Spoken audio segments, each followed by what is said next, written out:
Quorum Court is now called into session. Good afternoon, good evening. Happy September 19th. JP Madison. No. JP Jenkins, will you lead us in prayer and pledge? If you'd like, please stand for a prayer. Dear loving and gracious Lord, I pray to ask you tonight to help us live, love, and lead in Jesus' way. Please guide us to deliberate fairly, honestly, and with the good of all the people of Washington County in our hearts and our minds. Lord, bless the public servants in our community and those working hard to help others every single day. Amen. Amen. I pledge allegiance to the flag of the United States of America and to the republic for which it stands, one nation, under God, indivisible, with liberty and justice for all. Thank you, JP Jenkins. All right.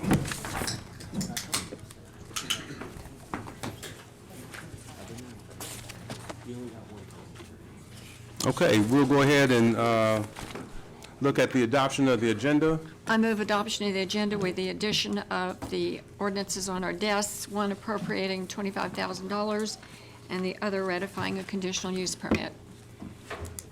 Okay, so we have the adoption of the agenda with the two additional items. Second? Second. We have a motion to approve the agenda as amended and a second. All in favor? Aye. Those opposed? All right, the agenda has been adopted. Preliminary motions, are there any preliminary motions? I move that the ordinances tonight be read by title only, but the one resolution be read in its entirety. Second. All right, we know which one is going to be read in entirety? The one you just added? Oh, gotcha. Okay, great. We have a motion and a second for the preliminary motions. All in favor? Aye. Those opposed? All right, preliminary motions have been passed. Citizen comments. At this time, we will have citizens come and visit with us. We have 15 minutes allocated for that, 3 minutes per as a max. And so at this point, we'll go ahead and invite you to come. Please state your name and where you live. Public comments, citizen comments.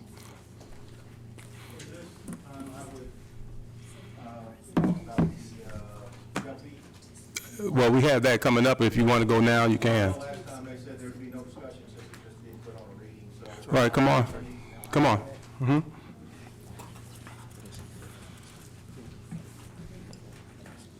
I just wanted to, Turn your mic, hit your mic on, and state who you are and where you're from. The button on the black part. there we go. Say Mayor. On the jail fees, Mayor, yes. Mayor Hudson out of, I'm Mayor Hudson out of Prairie Grove. Thank you, Judge. I wrote this down because I'm not real good at speaking, and I know that I'd miss half of it, and I didn't even write down half of it, but I'm just going to read through a little short deal here. But I'm here this evening to ask you to not pass the daily jail fee ordinance. It's a fee that is unpredictable with so many variables that a city has no control over how long a prisoner would be incarcerated. As I understand, it could be extended just by the workload of the prosecutors. And that's just one of the many. I believe that's an unfair taxation of the Washington County citizens just because they live within a city limit of our county, which is where the large majority of the operation funds are generated already. The city agreed to help with the jail operation deficit at a meeting at the sheriff's office with mayors and JPs present months ago with a proposal brought to us by some JPs that would help with the Quorum Court or the deficit until the Quorum Court decided just what needed to be done with jail expansion and how it would be funded and such. We waited patiently for the draft proposal to come from the judge's office that was supposed to be the alternative to adding an unnecessary, unfair law to the books. After the Quorum Court meeting last month, I asked Judge Wood to work with the mayors on the proposal, and he refused to do so until the law was passed. I hope we can work this out without ultimatums. I propose talking to a resolution before our council that would do the same thing that we was asked to do at the meeting. In other words, if we can't come to an agreement through the judge's office, and I've talked to other mayors, they said that they would be willing to do the same thing. We'll just pass a resolution in our cities saying we will do what was discussed out there. And so that's pretty much it. Thank you very much. Thank you, Mayor. Citizen comments.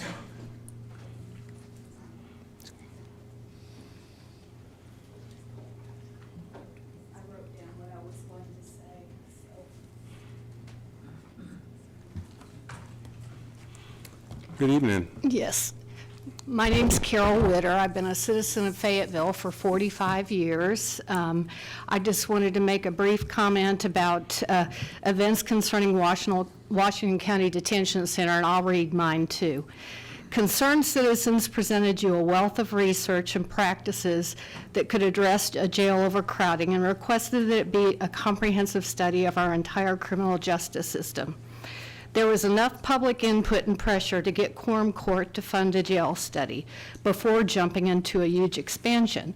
The intent was to have a very comprehensive study of the entire criminal justice system. I assume this was voted on in good faith, but I have severe doubts now.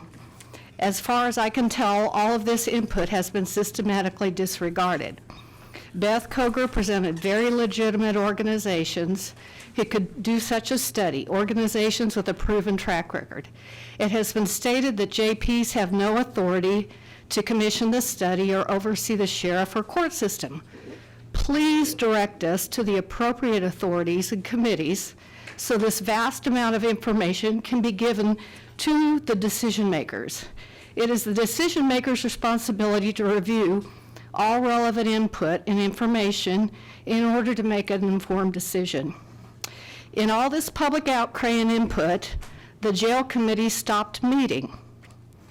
Are there any other county committees that have not met?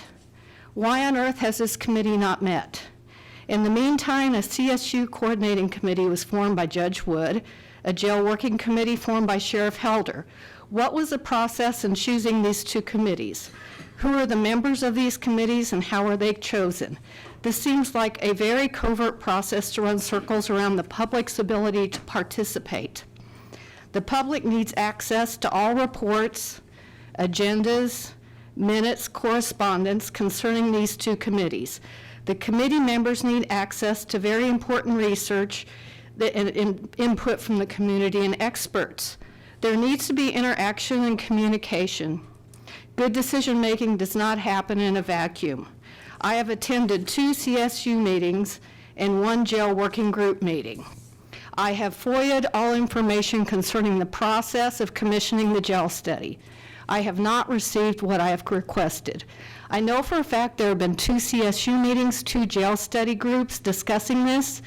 It is the county attorney's duty to direct me to the true custodian of records to procure this public information. I have been told secondhand that 1 or both of these committees will be charged with the jail study. Is this top secret information? Are public reports about our new CSU top secret? This is not supposed to be a game of cat and mouse, and this is not supposed to be a house of mirrors. This is not how people of good faith behave. Thank you. Thank you, Ms. Witter. Citizen comments. Citizen comments.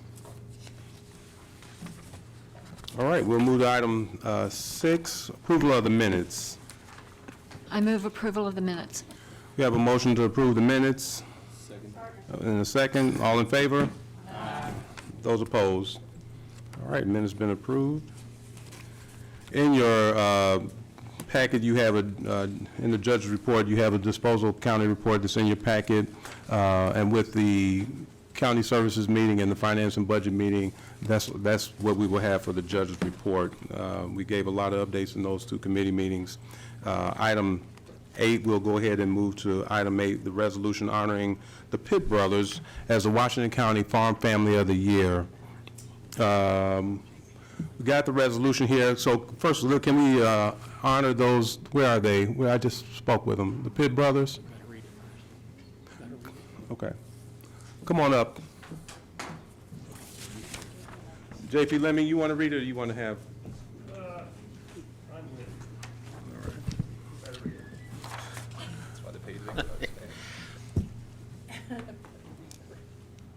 Be it resolved by the Quorum Court of the County of Washington, State of Arkansas, a resolution to be entitled, a resolution honoring the Pitts brothers as the Washington County 2019 Farm Family of the Year.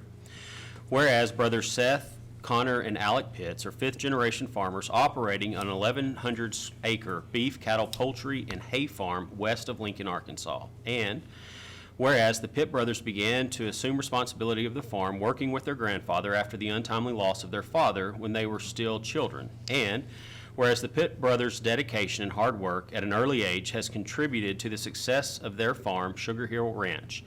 Whereas the Pitt brothers have been named the Washington County Farm Family of the Year for 2019.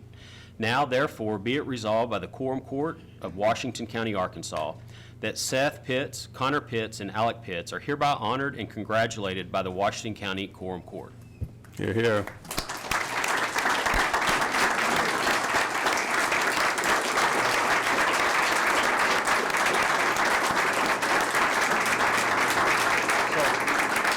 So with that, we want to have you guys come up. We're going to have JP Leming come and present the resolution to you. And then we need to have a motion to.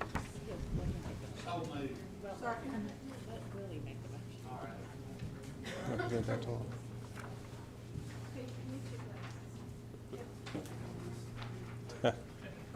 Somebody's missing. The one brother didn't get to show up. Hey, you got him still working on the farm. Somebody's got to work. Somebody's got to work. Excellent. Thank you, young man. You gonna make a motion? All right, there's your motion. Shake y'all. Thank you. Appreciate it.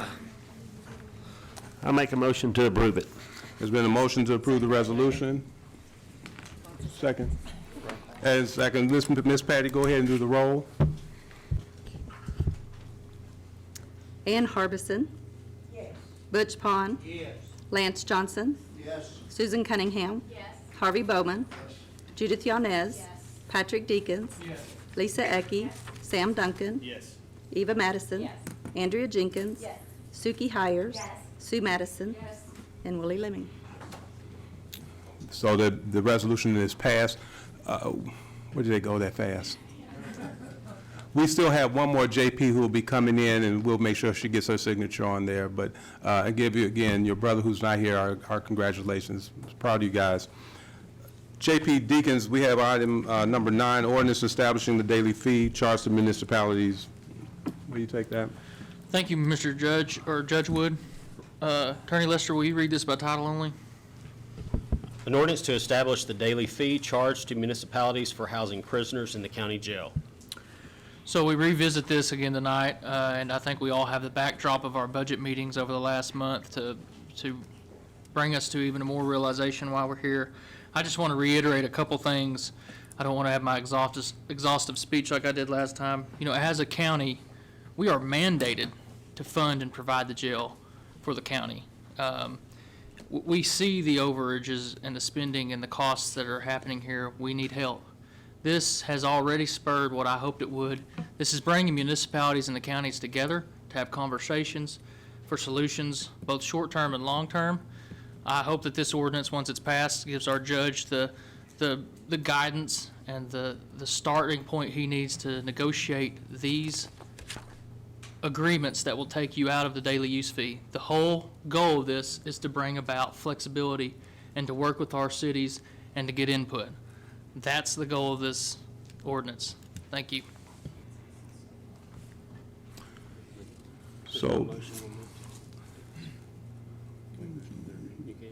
JP Duncan. I move that we suspend the rules and take this to third reading. There's a motion to suspend the rule, move this on to the third reading, a second by JP Harbison. All in favor? Aye. Those opposed? No, you can't on a motion to suspend. There's no discussion on the motion. Those opposed? Those opposed? All right. Let's do a roll call, Ms. Patty, to suspend the rules and move to the third reading. Ann Harbison. Yes. Butch Pond. Yes. Lance Johnson. Yes. Susan Cunningham. Yes. Harvey Bowman. Yes. Judith Yanez. Yes. Patrick Deakins. Yes. Lisa Ecke. Yes. Sam Duncan. Yes. Eva Madison. No. Andrea Jenkins. No. Suki Hires. No. Sue Madison. No. Willie Leming. Yes. All right, JP, Counsel Reed. This will be 10 to 4, so yes. Motion passes. The vote was 10 to 4. Okay. It was, An ordinance to establish the daily fee charged to municipalities for housing prisoners in the county jail. Discussion? JP Madison. So I've had a lot of thoughts about this, and I've talked to several of the mayors, and I think that they feel like the Quorum Court is putting them in a threatening situation by passing this before they've even been given a proposal for an interlocal. Mayor Hudson shared with me that he asked the judge to see that interlocal, which was my whole understanding of why we waited, at least that's why I waited until this month. And then the judge is refusing to propose those interlocals, so the cities don't even know the alternative until we pass this ordinance, which seems to be like, we're saying to the cities, we don't really want to negotiate with you. We're just going to play hardball, and you got to do it our way or the highway, because they don't even know what the interlocal looks like. The other thing that I'm very concerned about is there's no question that we are in a crisis situation with the funding for our jail. We've been filling the shortfall on our own for quite a while. That's why we're in some tough financial difficulties in the county. But the part that concerns me is that the jail is currently funded by a dedicated sales tax that all citizens in the county pay. And that means that citizens in the cities are paying the bulk already of the expenses for the jail. And we are now asking only the cities to pay the rest of it. Here's the challenge. If we're going to be financially responsible about how we do this, we need to say that what we need to do is raise taxes. We can call this a fee all day long and say that we're against taxes. Passing a fee onto our cities is imposing a tax only on the citizens of our cities. If we're going to be responsible and call it what it is, we need to raise our millage. We still have 0.6 to get to the maximum 5.0, and we need to impose this cost of running our jail on every citizen of the county and not just on our cities who are already providing the bulk of the funding. And we can, I can't believe we're calling it a fee to somehow avoid having to raise taxes when that's exactly what we're doing. The other thing that I'm very concerned about is the problem that we're in with our jail is that it's severely overcrowded. And the issue with the overcrowding at the jail is not at all being addressed in what we're proposing. Because if citizens pay, if cities pay a flat fee based on population, there's no incentive for them to help us resolve the overcrowding issue. Because they get the same price whether they bring us 10 people or 500 people. So if we want to be in this together and work with our cities to try to truly address the overcrowding problem, then the solution needs to be that there's some way that the cities are rewarded financially, maybe get a break the following year, something so that they're in it to help us. Because if you look at the city of Fayetteville and what they did when they closed their jail, they have been paying a daily fee for a booking fee for every person they bring us. When they realized it would cost them per person, they started using creative measures to not bring us everyone. If you look at the difference, Fayetteville has a higher population than the city of Springdale, but the city of Springdale is bringing the jail more people.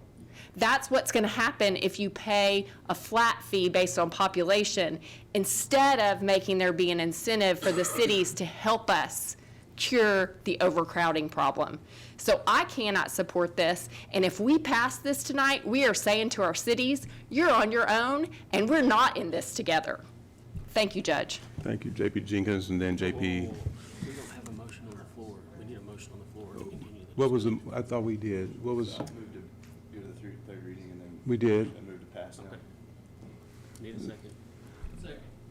So we got a motion and a second to pass, and that'll be Ms. Patty on the roll. No, we're good. We're just going to Oh, continue. to discussion, okay, and then we'll do public comments. Ms. Jenkins, and then JP Harbison, then J.P. Pine. Thank you, Judge. In addition to J.P. Madison's well-put points on this issue, I'd also like to say that I've spoken with a few judges, or not, I'm sorry, a few mayors as well, and what I have heard is that they left a meeting that I was unable to attend of mayors with the judge, and that they had left thinking that it was set that there was going to be a per capita charge for all of the cities. That was just done. It was set in stone. That's what they thought was going to happen. And then, so to be honest, when this new ordinance came kind of what I think was out of nowhere, after we had already voted against this earlier this year, it kind of took me by surprise. And it took our judges, our mayors by surprise as well. My mayor in Farmington even sent an email because he was confused on what was going on. And when I went and met with him, he shared with me that he just doesn't understand how they were not involved in this discussion.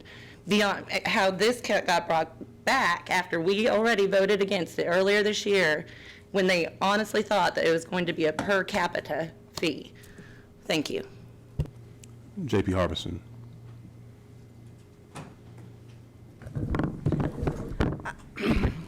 I can agree with everything the two previous speakers said, but we are in a situation right now that we need some additional money. And we do not have the authority to do the interlocal agreement with the mayors. And so that leaves us in a place of where the budget is frozen, no raises for this year, and no new positions. If we go on and pass this fee tonight, I think it's going to do two things. One, it's going to give us some additional money. It could be anywhere from $2 million to $6 million, depending on how many people are taken to jail and the number of days and that kind of thing. So it could help us reduce jail population, and it gives us additional money to maybe fill some of the positions that the elected officials in this county have asked for. So, you know, whether it's a fee or a tax, we've got to have some new money into this budget, or we cannot have a raise this year, and we cannot fund any of the new positions that are wanted and are needed. I realize that. But, you know, unless we have new revenue, I'm going to stand by my guns that we have no raise and no new positions. So I'm going to vote for this. Thank you. J.P. Pine. This per diem, this ordinance that we're discussing now and about to vote on is really the only thing the Quorum Court can do to meet the needs of the jail, which a 1/4% sales tax does not support. I am disappointed that during this discussion, we are discussing some kind of sounds like brouhaha between administrators of the county and some of the small towns. We shouldn't have anything to do with that. This court should not be meddling in that business of the administrators of the county and the cities. This ordinance provides for opting out if an interlocal agreement between the county judge and any city that sees fit to go into one of these interlocal agreements on a per capita agreement, we can have nothing to do with that per capita agreement. We're doing here what we can because we're responsible for this. And these city administrators and the county administrator still have ample time to do what's been discussed, and I hope they do it. I have heard some suggestion or idea that one of the small towns did a study and had not made up their mind which one of these options they'd go with. I look at this as an option, either way. If anybody wants to negatively call this leverage, the real leverage is either way. These small towns can't really afford either choice, and the encouragement it gives them is for us to move on, get something on the ballot for the people to vote for, to increase the revenue enough to construct a new pod and support a little bit larger jail to get rid of this problem for a while. It'll be supported by the countywide sales tax until we get in this situation again. And I want to remind all of you, and some of you know full well and remember, when this quarter-cent sales tax issue came up and the people voted for it, the people that put this together knew that a quarter-of-a-cent sales tax was not going to fully support that jail. They knew it at the time. That's just all that they asked the people for, because that's all they thought they would get the people to vote for. And I think you can tell I'm a little bit concerned about some of this negativity being drugged in here in public, and some of it should not be this Quorum Court's business. Our business is trying to get a balanced budget and give people an option that we can provide. Thank you. Thank you, J.P. Pond, J.P. Bowman, and then J.P. Thank you, Judge. Hires. You know, some of you weren't on the court at the time, but about 2 years ago, I proposed this daily fee on the cities. And after that, we had a very active discussion with enforcement and mayors, and we found that was going to be, as Mayor Springdale says, a real hairball that we couldn't deal with for all kinds of reasons. Then we came back, and we had the same proposal presented here by Mr. Patrick, and we talked about that again, and we defeated that and came back to the solution of using the daily fee based on population with a penalty or with an option. If they don't want to participate in that, they can pay the daily fee. That's an option the cities have. In addition, we as a county will be participating in the support of this jail based on our population, just like the cities are. So this is an increase for all of us.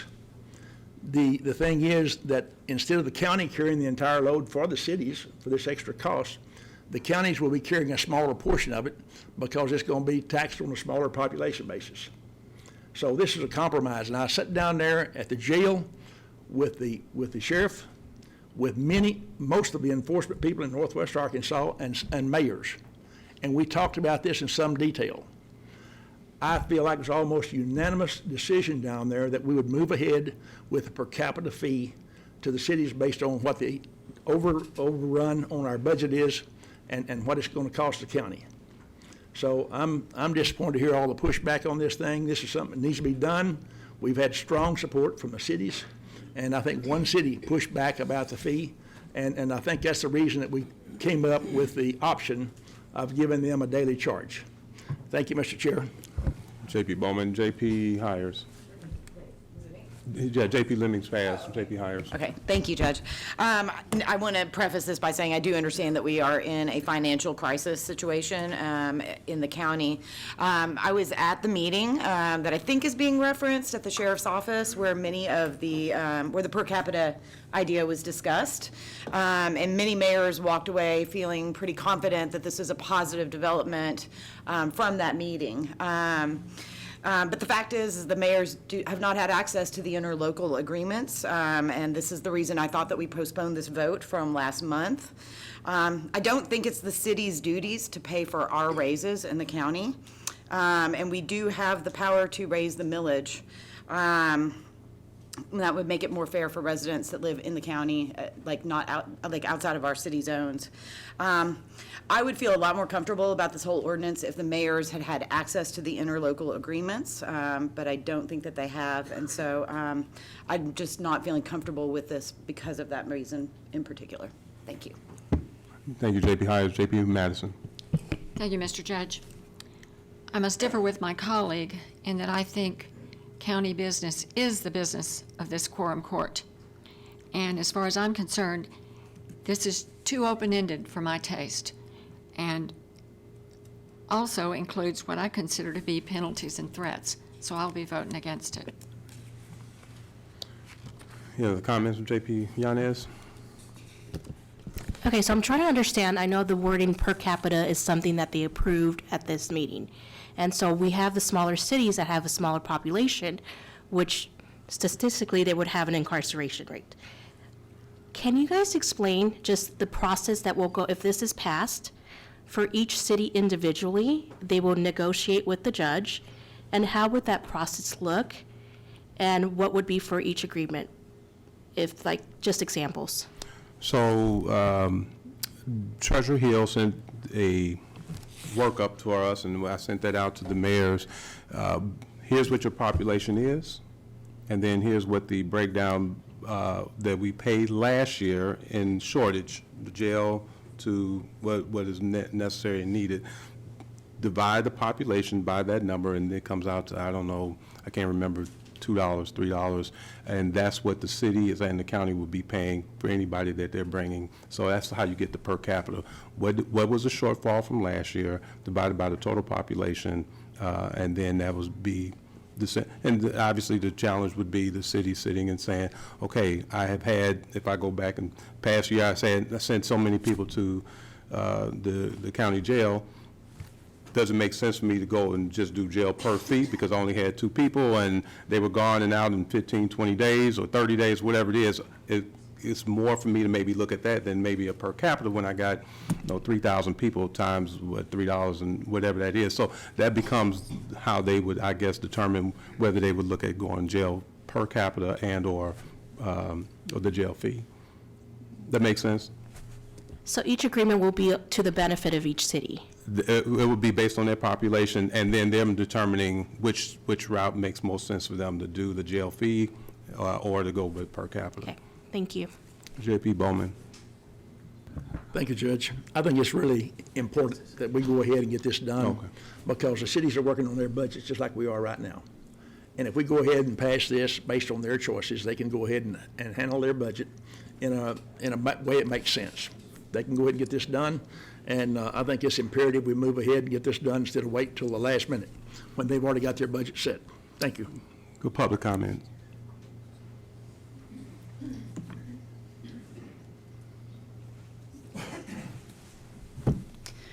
Brandy Weaver from Prairie Grove. Here's the way I see it. Whether you do the county tax or the city, I'm still paying. But if you do just the cities, the people who live out in the county are not paying as much as I am. So that's not fair.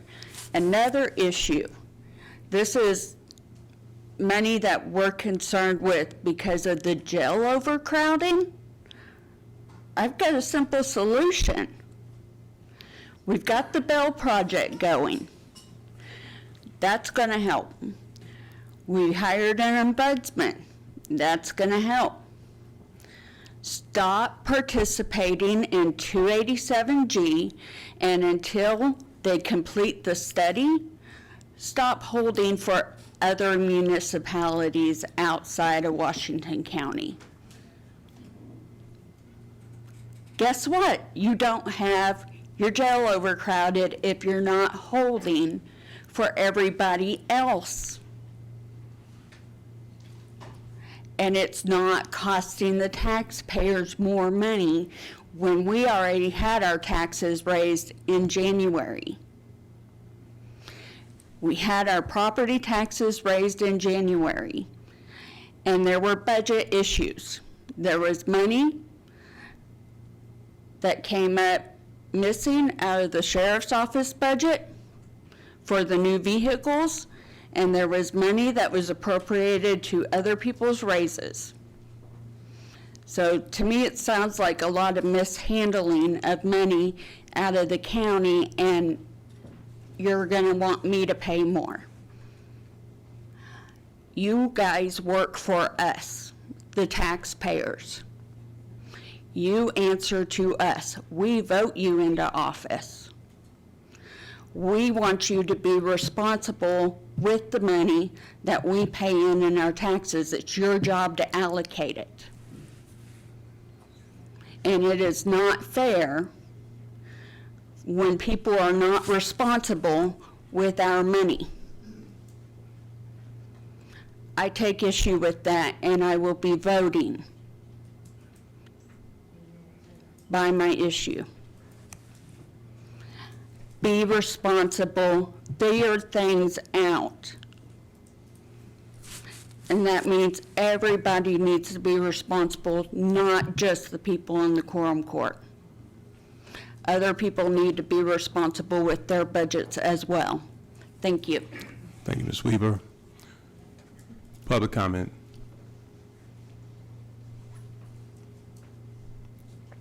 I get to come back? Just quickly, Mayor. the mayor of Prairie Grove, Arkansas. Mayor Hudson. Thank you again. I know, what you're saying about this, but moving forward or making things happen, but, we are trying to make it happen. We're trying, as Ann has said, we need the money. We're all out there ready to help. The money's there. If we can make all this come together, I don't know of anybody that's against. I do know there's some smaller towns that would prefer to do the other just because they don't have hardly any prisoners.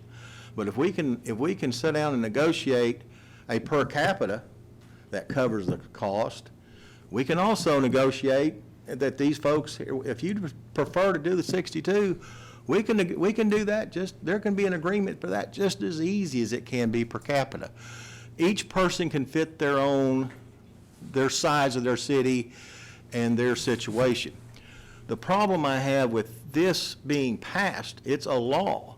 And I'll bring something up that Brian Lester mentioned to us at a meeting we had in Greenland, is that, and I'm guessing this was somewhat in the draft that they had, is that when this would be drawn up, that it would be set up in a way to where whatever we paid, agreed on, which now is, we got that form from Bobby Hill.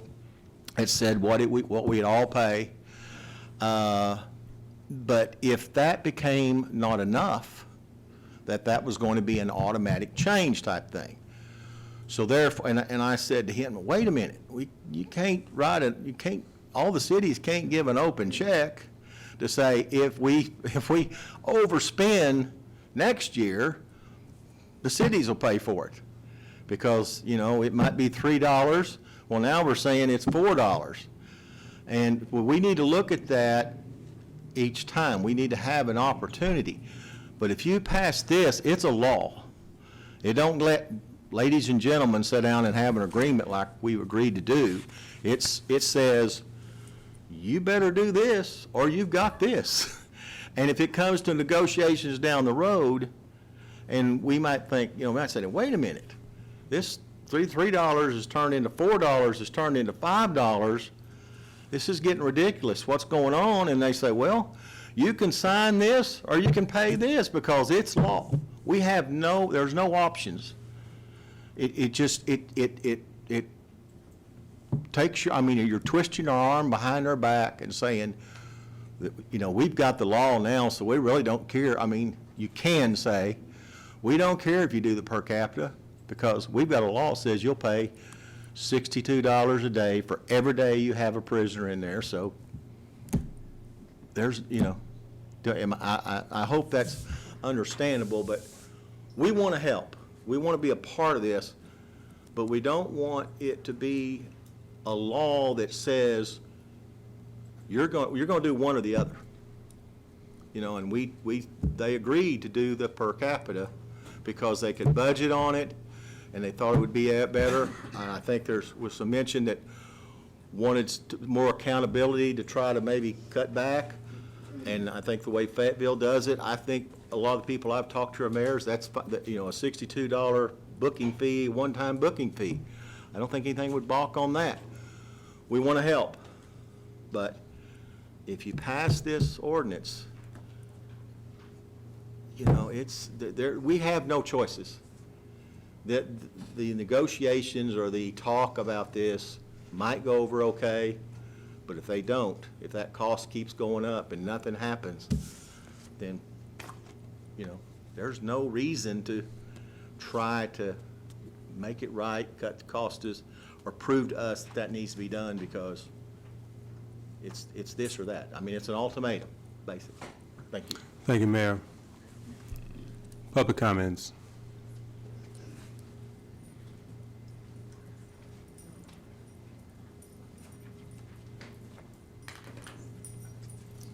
Good evening.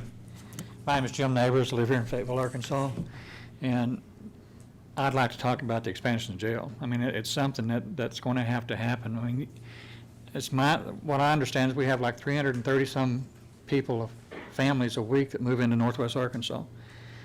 And I may be wrong on that number, but it's a pretty high number. You can't continue to have that many people move into Northwest Arkansas and assume that none of those people that are moving here are going to end up in trouble or in jail. I think we need to go ahead and leave that up to the citizens, let them vote on that and get the expansion done. Right now, you're doing the bail project, which I have a concern with that, because although they're getting people out of jail, they have no accountability from that point that they get them out. As a bondsman, when I get somebody out of jail, they pay 10% of what the bail bond is, and have a co-signer that fills out paperwork so that we can keep track of those people and make sure that they go to court. If they don't go to court, and a lot of times some of my people I have on bond, they don't have a ride. I'll give them a ride. I'll take them home. I keep in contact with them. And that's the only way we can do that, and make sure that they show up in court and do what they need to do. Otherwise, we're going to continue to have more FTAs and put more people back in jail over and over and over again.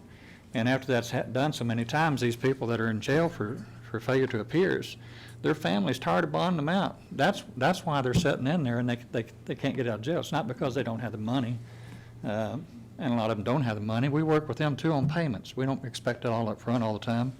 So it's not something we need to do, but I do believe in the expansion. It's something that's going to happen sooner or later, okay? And I've got a few numbers as a bonding company is what we contribute each year. And the bail project, I don't think does contribute any money to the county. Last year, in fiscal year ending 2018, there was 57,936 bonds written in the state of Arkansas. The face value of those bonds was $326 million.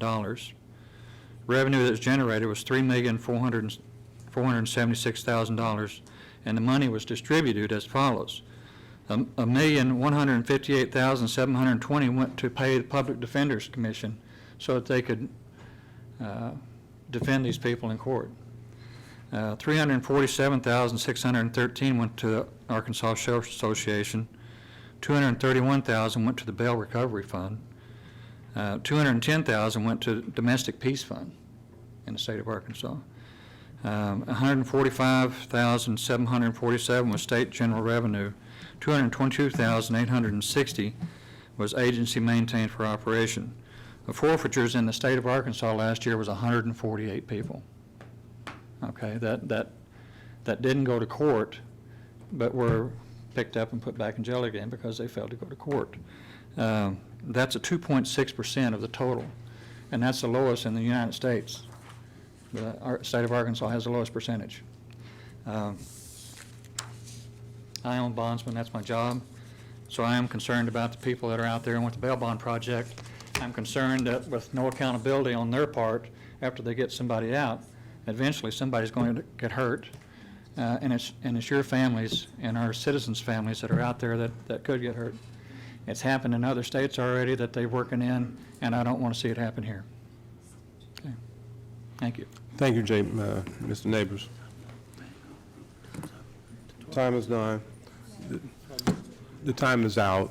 You got a brief comment, Yeah, I would love to respond to the bail bondsman, actually, since he decided to address some of You had the to things address that were not us. the ordinance. You address us if you had Well, to. sure, but- I'll address you in regard Brief. to what Your was time is spoken up, so about. be brief. Sarah Moore in Fayetteville. I just wanted to address the fact that he was talking about the forfeitures that they've had of 2.6% from the bail bond industry. I want to set the record straight that the Bell Project nationally has been operating for 10 years, and they have a 97% return to court rate, so a very similar rate to the bail bonds industry. Okay. Also, I'd say, I mean, we've recently come to the area, or the Bell Project has recently come to the area, and so we don't know what the numbers are going to look like for them. So all these contributions that he's bringing forward, today that's the way that the bail bond structure is, but, legislature meets, every 2 years, and that can change, and that contribution could change over time. So Thank you, I just Ms. Moore. wanted to address those particular data All points that right. he brought up. Thank you. Ms. Patty? Ann Harbison. Passage of the motion. 9.1. Okay, yes. Butch Pond. Yes. Lance Johnson. Yes. Susan Cunningham. Yes. Harvey Bowman. Yes. Judith Yanez. Patrick Deakins. Yes. Lisa Ecke. Yes. Sam Duncan. Yes. Eva Madison. No. Andrea Jenkins. No. Suki Hires. No. Sue Madison. No. Willie Leming. Yes. 10 for and 4 against. All right, 10 for Passes. yes. All right, that motion passes. New business consent agenda, item 10. Council, will you read each of the consent agenda items by title only? Item 1, an ordinance changing the title of Kennel Supervisor to Kennel Superintendent in the Animal Shelter budget for 2019. Item 2 is an ordinance changing the title of Director Juvenile Court / SPO to Director Juvenile Services / SPO in the Circuit Court 3 budget for 2019 and increasing the salary for said position. Item 3 is an ordinance changing the titles of Heavy Equipment Operator to Road Maintenance Worker for 3 positions in the Road Department budget for 2019. Item 4 is an ordinance appropriating additional revenues in the amount of $81,667 from the general fund to various line items in the sheriff's budget for 2019. Item 5 is an ordinance anticipating additional revenue in the amount of $25,000 and appropriating $25,000 to the jail operation and maintenance budget for 2019. And item 6 is a line item transfer request from Sheriff Helder. All right, and I'll entertain a motion to approve. We got a motion by J.P. Pond, a second by J.P. Jenkins, to pass the consent agenda items. Any public comments? Ms. Patty, will you do the roll? Ann Harbison. Yes. Butch Pond. Yes. Lance Johnson. Yes. Susan Cunningham. Yes. Harvey Bowman. Yes. Judith Yanez. Yes. Patrick Deakins. Yes. Lisa Ecke. Yes. Sam Duncan. Yes. Eva Madison. Yes. Andrea Jenkins. Yes. Suki Hires. Yes. Sue Madison. Yes. And Willie Leming. It passes. Okay, the consent agenda items pass. Item 11, J.P. Harbison.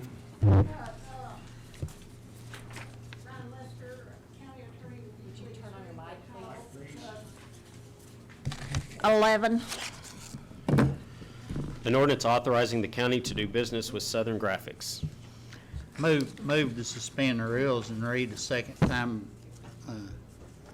by title only. It's an appropriation ordinance, so it wouldn't need 3 readings. Okay, very good. Thank you. All right. We have one of our election commissioners that has requested to do business with Southern Graphics. We've approved this in the past. There's some relation, I don't know what it is, but I think, if it is something that when you go to get something printed, sometimes you can't get it printed when you need it because you're on a short timeline, and therefore, because they know these people, they can get it printed. Therefore, I make a motion that we pass ordinance number 11. I second it. Got a motion by J.P. Harbison, a second by J.P. Leming. Comments? Thank you, J.P. Judge. Madison. I'll be voting against this, and the reason is because I have nothing against this business. I know it's a small amount, but state law requires us, when we do business with a county employee or a county employee's family members, that we declare unusual circumstances. I don't think there are unusual circumstances for somebody that can do a print job quickly. I think that probably everybody in this room would know where to go in Washington County to get a print job done quickly that didn't have to use a county employee to do it. So I think if state law requires us to declare unusual circumstances, we need to declare unusual circumstances, and they just don't exist here. I don't care how good a business this is, how great they print, it's just not unique. Thank you, Mr. Judge. Thank you. J.P. Bond. Well, I don't know how unusual this is or anything else, but as a matter of fact, this individual that owns this print company is actually not related actually to a county employee. His wife is a member of the election board. And it's his business, and yes, they're related by marriage. But that being said, I've always been opposed to discriminating against county employees, discriminating against their family members when they can provide the best service. I don't like the idea of maybe bending over backwards and having to pay more for a service simply because if we don't do that, we're going to look bad. I've just always had a bad feeling about that. We need to go with whoever can provide the best service for the taxpayers of Washington County. And if there's anything unusual about it, well, maybe not, but thank you. Any other? J.P. Madison. Thank you, Mr. Judge. The fact that we didn't do sufficient prior planning before the opening of the crisis stabilization unit, that we needed to quickly find a printer, is not something that we should necessarily have to condone. We're being asked to approve something that's already happened. And that bothers me. That's not the way you run a business. You don't, I mean, you could ask for forgiveness, but instead you're asking for permission when it's already happened. So that's just out of line to me. Any other comments? Public comments? Public comments, Ms. Patty? Ann Harbison. Yes. Butch Pond. Yes. Lance Johnson. Yes. Susan Cunningham. Yes. Harvey Bowman. Yes. Judith Yanez. Yes. Patrick Deakins. Yes. Lisa Ecke. Yes. Sam Duncan. Yes. Eva Madison. No. Andrea Jenkins. No. Suki Hires. Yes. Sue Madison. No. Willie Leming.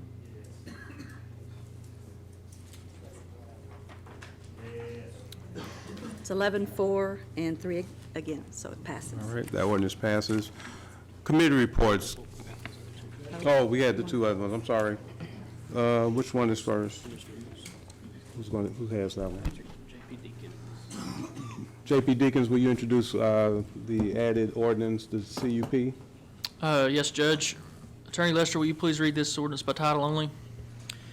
An ordinance ratifying a conditional use permit approved by the planning board for the CGC RV Park. Thank you, Attorney Lester. This is, of course, in my district. There have been some citizen concerns about this going in. I felt like we've had good conversations with both the property owner and the citizens around it.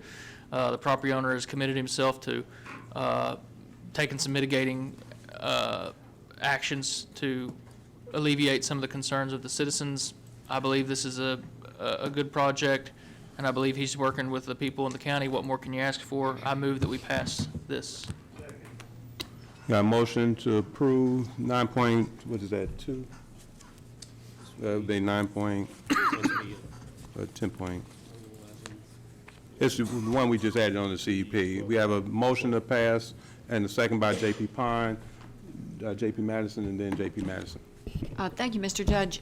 Since this was an addition to the agenda, and since we often have public reaction to conditional use permits, do we have any way of knowing if the public knew this was going to be on our agenda tonight, or will they wake up tomorrow morning and be surprised? The applicants are told after every planning board meeting that their CUP will then have to go on to the next Quorum Court meeting.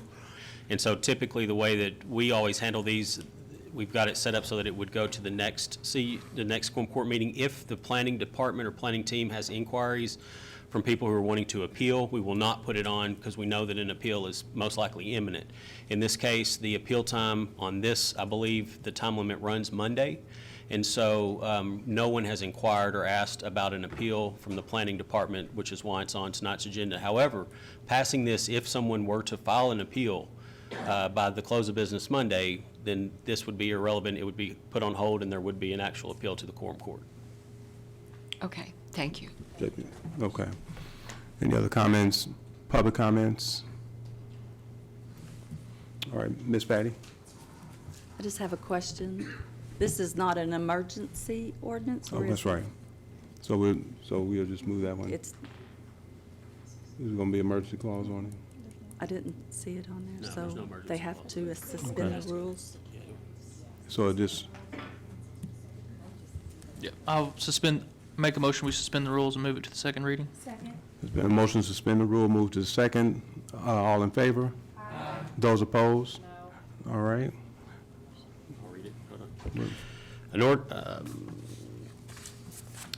An ordinance ratifying a conditional use permit approved by the planning board for the CGC RV Park. I'd like to make a motion that we suspend the rules and move it to third and final reading. A motion and a second to move to third and final reading. All in favor? Those opposed? All right, Ms. Patty? Oh, we got to read it. An ordinance ratifying a conditional use permit approved by the planning board for the CGC RV Park. Ms., public comments? Go ahead, Deputy. Thank you, Judge. I don't think it's a good idea for us to be in the habit of putting things on the agenda at the last minute and then advancing through 3 readings and passing them on the same night. I don't care if it's not controversial, that's just not good government. I mean, that's called a complete lack of notice to the public. And it needed to go through 3 readings, and it could have just waited till next month. All we're doing is hiding our business from the public by doing it that way. So I'll be voting against this. Thank you. J.P. Pine. We're not doing good business by holding somebody off for 3 months when there's been no real protest over this. And they've still got till Monday, is that correct? That's correct. To file a protest. All we're doing by dragging this out is preventing someone who wants to come in and make improvements on a property. In other words, we're getting in the way of the private sector, the taxpayer, the free enterprise system altogether. All of those things. We're just, we're doing exactly the opposite of what we're supposed to do. We're not serving the public. We're bossing them around by telling them, no, you can't have your property yet. No, you can't do your business yet. No, you can't carry on in the free enterprise system until we say you can. Well, if we don't have any protest, I say we ought to let them carry on with their own business and get out of their lives by passing this tonight. Thank you. Thank you, J.P. Pine. J.P. Harbison, then J.P. Deakins, and J.P. Madison. This does not prevent someone from filing an objection to this later. It just speeds things up for the property owners to go on and get their stuff done. If someone wants to oppose it, they still can do that. Thank you. J.P. Deakins and J.P. Madison. We have held this property owner up already. This was tabled a couple times at planning commission meetings because they didn't have enough members to vote. So this isn't like it looks like maybe a hurry on our side, but if you ask him, this is not a hurry. He's wanting to get this done. So that's the answer to the rush. JP Madison. Thank you, Mr. Judge. If you've noticed, some of the most controversial things that come before this court are conditional use permits that have been passed by the planning board. And since our planning director is here, would it be appropriate for me to ask him, was there considerable discussion about this, and was there much opposition at the planning board meetings? Was this one of those that there was a lot of, I'd like to know, because for people who have Director Crouch, busy what's the lives, from response? now till Monday is a short time. Director Crouch. There was opposition to this project, and there was a petition as well. We very rarely get any in favor comments from the public in fielding all the opposition.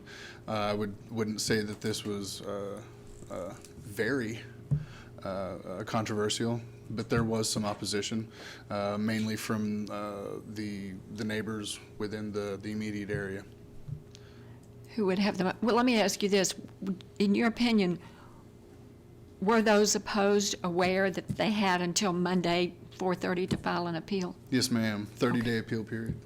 Okay, and that's widely known. They understood that. Yes, ma'am. Thank you, Director Crouch. JP Ecke. Thank you, Mr. Judge. I am all for the government staying out of private industry. And I like government not telling me how to do things, when to do things, why I should do things. There's enough rules and regulations for that.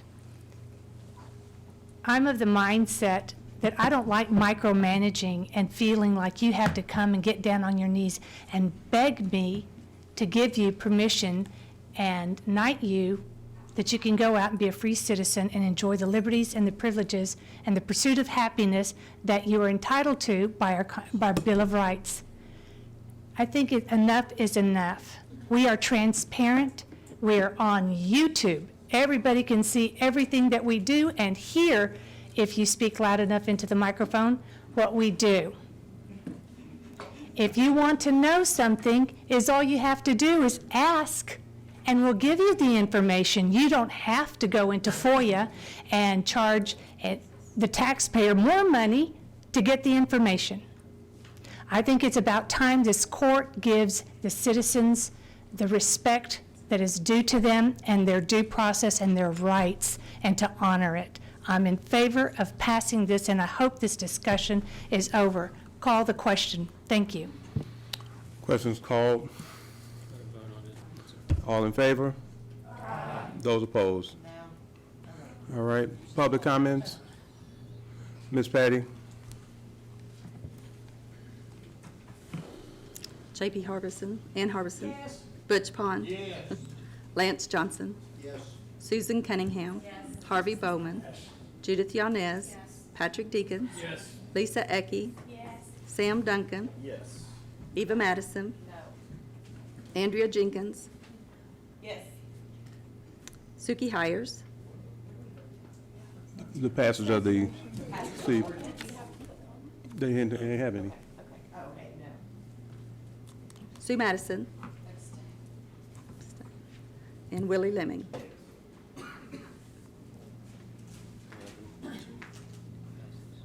11 for, 2 noes, and 1 abstain. Okay, so that passes. So it passes. Was that the last one? All right, who's that one? JP Bowman, introduce the last ordinance. Thank you, Mr. Judge. Mr. Lester, would you read the ordinance, please? This is an appropriation, an ordinance appropriating $25,000 from the general fund to the Department of Emergency Management budget for 2019.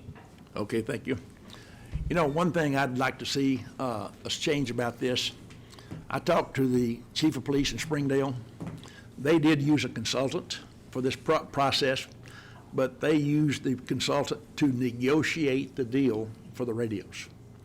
And I think personally that would be a really great investment to have them negotiate the deal. They've been doing this for a number of years, and they've negotiated well for Springdale. And I think rather than just have a consultant tell us what they think, that and we make the buy, that we allow the consultant to negotiate the contract for us. Yes, sir. Willie? All right, Judge? Yeah, that's, So, I'd like to make a motion that we amend this to make the consultant a negotiator for the radio system, instead of a consultant to tell us about what they think. so as amendment to this particular ordinance? Yes. To not only do the study, but to also do the negotiation? Yes. I only got a motion. Do we have a second? Okay, no second, so No it's still second. on the phase. JP Leming? Really what this really needs to be is sort of like an engineer to just make sure we get what we bought, what we buy. We don't need a consultant to tell us what radio we need. We don't need a consultant to buy our radios. We just want somebody to make sure we're getting the right coax that we buy, the right tower, the right spot. We want an engineer to tell us that. The consultant might have been the wrong word. So, Brian, I mean, you might need to help us, and the judge help us figure out the right word for it, but we don't need a consultant to tell us what we need. Continue then, you know, Mr. Leming is on that committee, and he knows a heck of a lot more about it than I do. And I'd say his advice is excellent advice. So based on that, I'll propose that we move ahead with the motion as stated. All right, got a motion to pass or the ordinance. We got a motion. Need a second? You got a second. Motion to pass. It's the original motion. Yes, original motion. The original ordinance that you guys have in Yes, front of yeah. you. All right, and we got a second. Yes. That's correct. And we got a second. JP Madison, JP Hires.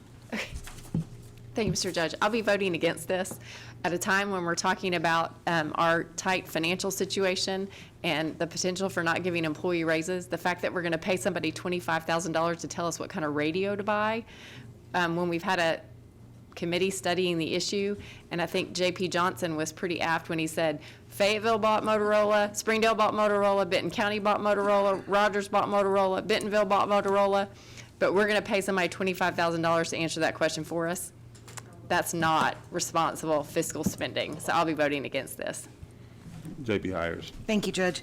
I voted to pass this to the Quorum Court. It passed out of county services. But the very next night, we were informed that we were in a massive budget crisis, which we were not informed of when we originally passed this on to Quorum Court.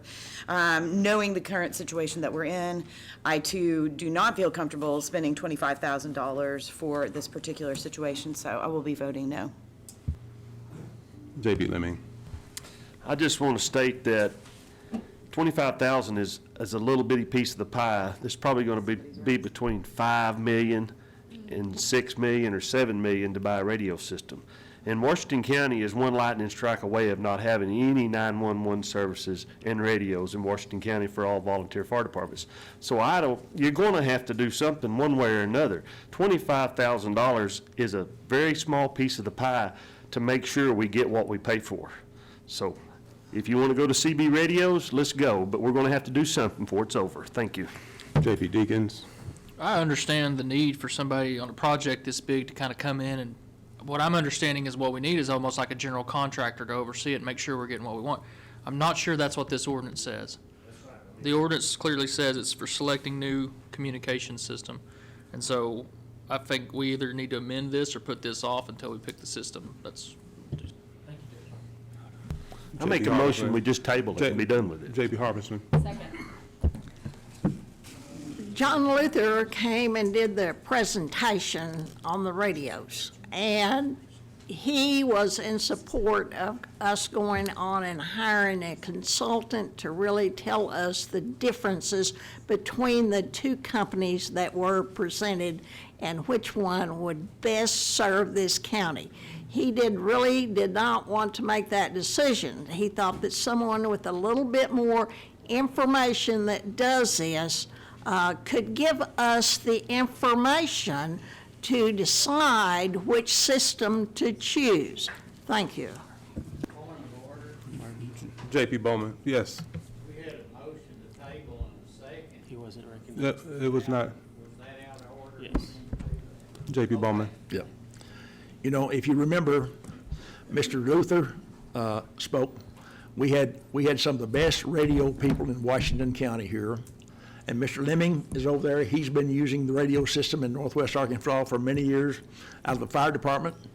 And he knows a great deal about this thing as well and the intricacies of what's going on. But in that group, nobody, not one person, had the same opinion about exactly what needed to be done. You know, I understand these other people have chosen that, but Mr. Leming has very easily pointed out that there's some very different situations we've got here compared to some of these other counties.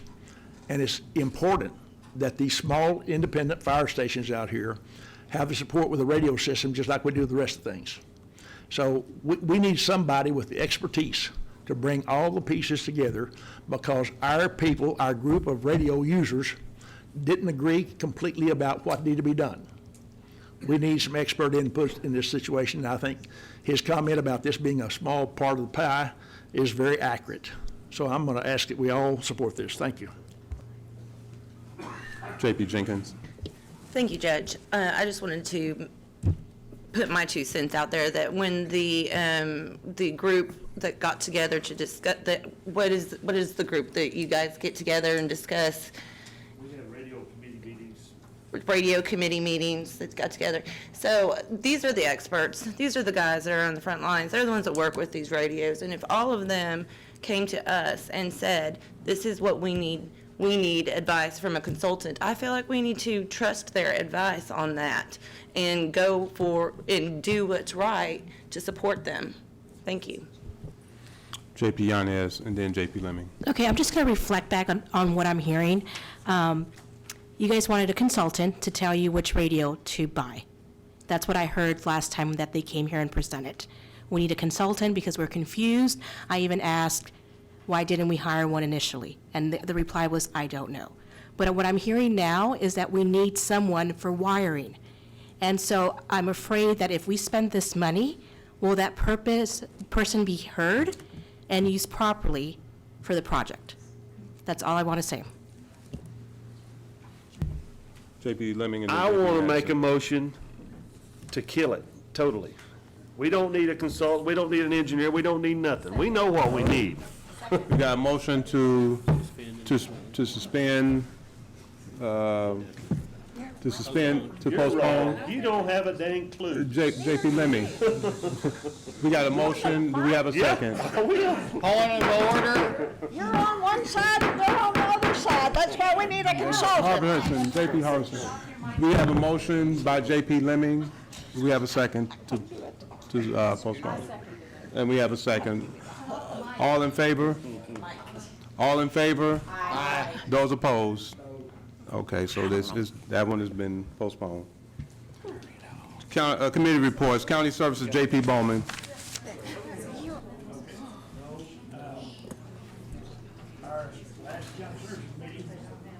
J.P. Harbison. Our last meeting, we had this discussion about the radios. That apparently was not very successful. I can't believe it. We only spent about 3 hours talking about that. But anyway, and then in addition, we had Mr. Gales give us an update around the county about the roads, and then buildings and grounds by Mr. Gonzalez, and talked about Johnson Controls. So that was the result of our meeting. Thank you. Thank you, J.P. Bowman. Finance and Budget, J.P. Harbison. Finance and Budget Committee. I've turned this on so Mr. Johnson can hear. Don't frown at me so. The Finance and Budget Committee met on September 10th. There were reports given by Treasurer Bobby Hill and Controller Shannon Worthen. There were 5 ordinance and 1 line item transfer requests approved, added to the Quorum Court consent agenda. And that went very well tonight. There was discussion of an ordinance authorizing the county to do business with Southern Graphics. It was approved and moved to the ordinance to the Quorum Court. All right, we started our budget process and we heard the county judge and his departments, and these were passed with the exception of new position and raises. We'll decide on that at a later time. Also, the county clerk. The Finance and Budget also met on September the 12th. Joel Gardner, Executive Director of Ozark Regional Transit, presented a report. We also approved the circuit court's budgets, with the exception of pay increases and new positions. This is a report for September. Thank you. Thank you, J.P. Harbison. Jails had no meeting. Personnel, Yes. J.P. Pine. Thank you. The Personnel Committee met September 9th. Compensation Consultant Blair Johansson gave a presentation on the employee compensation planning for 2020 budget. The committee approved a request from Circuit Judge Stacy Zimmerman to adjust the pay of a position, to forward a request to change the title and grade on approved a request from County Judge Joseph Wood to adjust the pay of 4 positions, to forward 2 requests to change the title and grade on 4 positions to the Finance and Budget Committee. We got another meeting going on over here, and I'm losing my concentration. Wait till I get done so I can hear y'all's meeting. Human Resource Director Michael Watson presented a letter to the committee requesting approval for 2 employees to receive long service pins for this year. A motion to approve the request was made and seconded, and it was approved. Now, excuse me, y'all, but I just hate to miss out. Thank you. Thank you, J.P. Pine. The County Quorum Court is adjourned. Who's got a resolution?